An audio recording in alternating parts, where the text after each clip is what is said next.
Odrastali su u različitim državama, na različitim kontinentima, ali imaju zajedničko podrijetlo od Buenos Airesa i Chicaga do Mostara i Zagreba.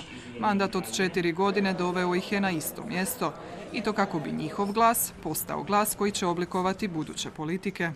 Očekivam se čuti idejama od druge države, kako su oni uspjeli dobiti neke dobre rezultate, da se malo više bliže Hrvati i dijaspora na cijelom svijetu. I nama je jako važno čuvati se jezik i kultura i to malo podržati sljedećim generacijama. Mi smo se ovdje sastali kako bi zajedničkim snagama radili na očuvanju tradicije, kulture, a i samog hrvatskog naroda. 65 predstavnika koji dolaze iz više od 30 zemalja postavlja temelje buduće suradnje.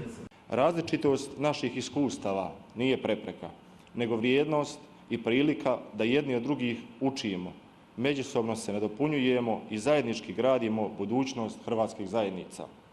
Ciljevi su bolje povezivanje s Hrvatskom, jačanje nacionalnog identiteta, ali i aktivno uključivanje mladih u donošenje politika.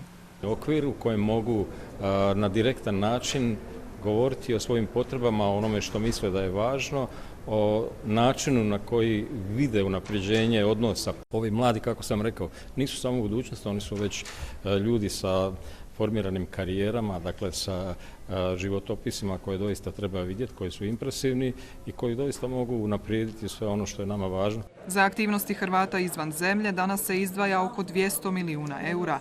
Radi se i na poticanju mladih da se vrate u domovinu. Vi znate da imamo oslobođenje plaćanja poreza na dohodak u trajanju od 5 godina za sve one koji su 2 godine bili negdje vani. Dakle, to nije mali iznos, to je baš pravi mamac da se neko vrati. I naravno druge mjere koje daju sredstva da pokrenete svoje poslove. Bez obzira na to koja im je adresa, njihov cilj i dalje ostaje isti, da udaljenost ne bude zapreka, nego prilika za nove inicijative.